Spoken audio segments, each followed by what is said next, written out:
Hi, it's very interesting to discuss things about design. There have been a lot of questions that keep coming to us in terms of how design is as a profession, how is the career in this, what are the future prospects in this, and there are n number of answers to these questions. Um, Most important is that there are people who are always ready to jump into this because they find it very lucrative, they find it very interesting. There are so many options that you can work out with. So let's talk of a room. So there are kids' room, the parents' room, there are elderly people, and design for each of these is different. And also it keeps on changing from generation to generation. So very interestingly, how a child thinks and how parents think and how grandparents think is always different. So when we talk in terms of a house design, all three of them are talking of same thing but very differently. When you talk of an elder, you will always see that there is a sense of security in this. When it comes to the parents, there is a blend of two. They'll talk about the career and they will talk about the security of the child, but whether it's a girl child or it could be a male child. But when it comes to the child, he is looking at his independence. He is looking at um, his own freedom. He is looking at a lot of technical gadgets in his room. He is looking for something which is very interactive and something which gives him a total freedom as to he could just do whatever he wants.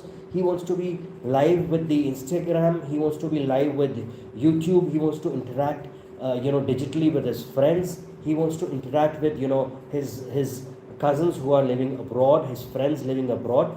And these results of the games, these results of AI are things which are now connecting people across the um, across the cities, across the states, across the countries. So we must realize that when you're designing it for children, they are definitely going to interact digitally now.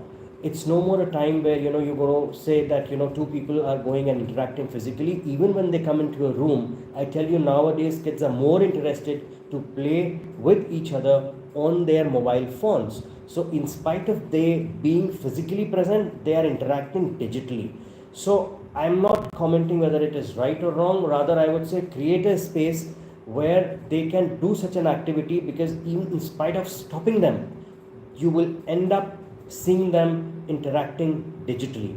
Now, when it comes to their parents, they still want to get connected to the nature. They still want to have large, big open windows, to have proper light and to have proper ventilation, and to also have a setup of a residence where they are interacting with each other. Now when they interact with each other, they need a common space. Now interaction doesn't mean that all of a sudden when I sit onto a chair, somebody in the family will come and stop and start interacting with me. Maybe I'm watching a TV, but the space is designed in such a way that they would also like to come and sit there, and then there's a conversation that starts, and then it leads to something. And then I've seen a lot of families which also end up going by playing a game. I mean, these games could be a Jenga, this game could be a carom, this game, small board games. And these common spaces are the ones which are actually holding a family together.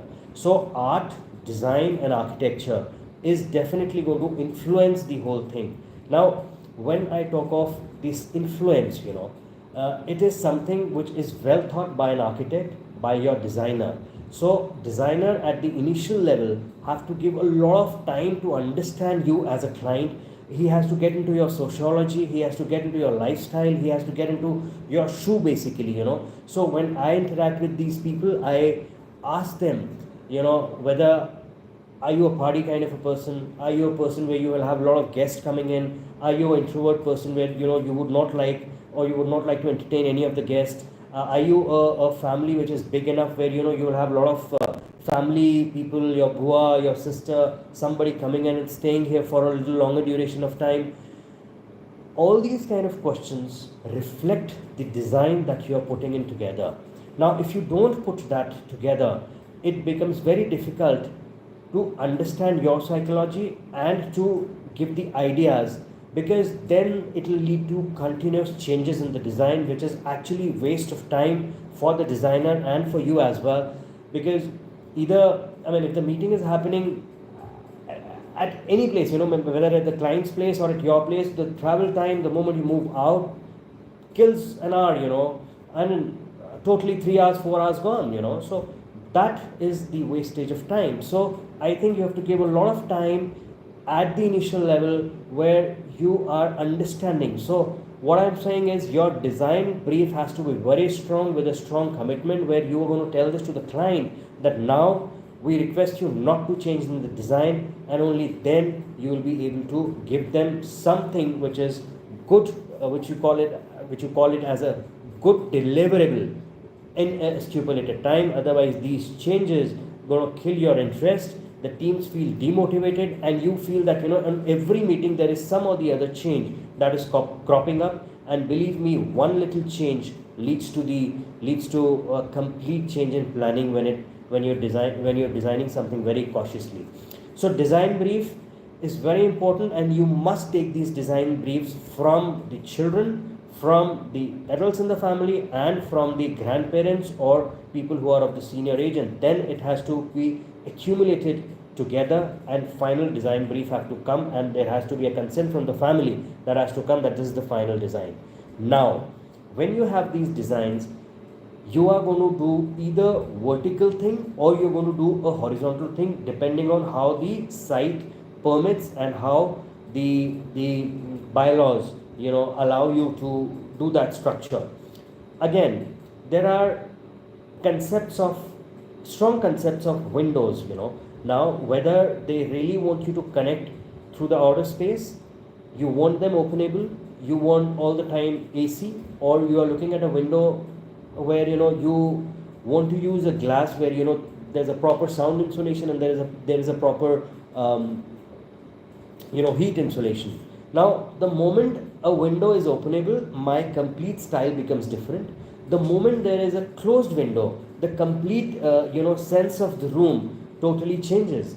Now these are the discussions, these are certain points which should be discussed at the initial level, because once you are done with the elevations, then you know, client comes up and puts up these kind of points, again it leads to a lot of change in the design. So it's very important that we stick to something which makes minimalistic changes in the process, you know. So what we have done is we've made a checklist of this.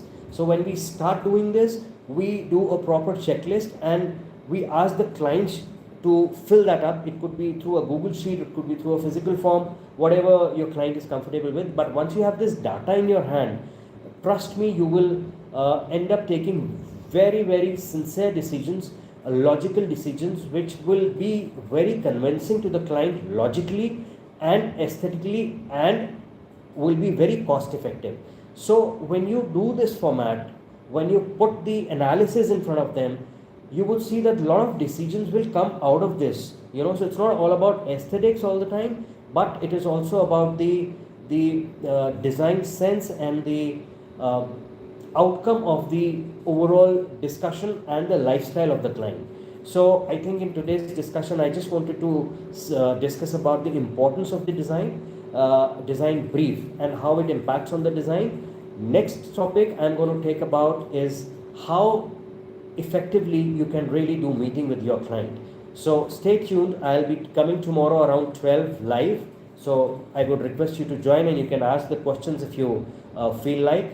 I'll be more than happy to answer them. You can even drop me a question later on my Instagram. This will be posted on Instagram as well as on my YouTube channel. Thank you all the people who are watching me live. I wish to see you tomorrow. Thank you. Bye. Have a good day.